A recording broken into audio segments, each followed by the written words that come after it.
The overall goal of this procedure is to prepare ruthenium dihydride complexes that also incorporate a facially capping N-triphos ligand. This is accomplished by first synthesizing the tripetal N-triphos ligand. The second step is to coordinate the N-triphos ligand to ruthenium 0 as a dicarbonyl complex.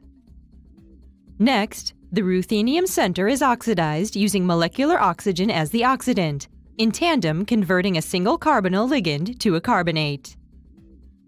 The final step is hydrogenation of the resultant carbonate complex, forming a dihydrate complex and releasing carbon dioxide and water.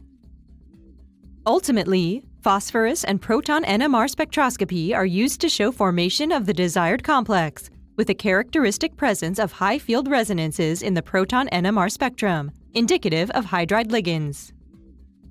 We first had the idea for this method when we were looking for a straightforward and simple way of preparing ruthenium 2 hydride complexes from ruthenium 0 compounds. Visual demonstration of this experiment is critical as the oxidation step is hard. Over-oxidation may lead to decomposition.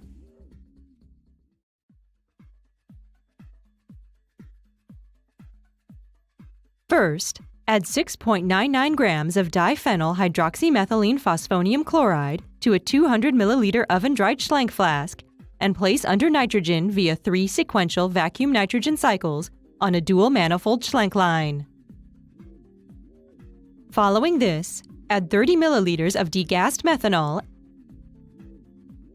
and 9.5 milliliters of triethylamine to the flask.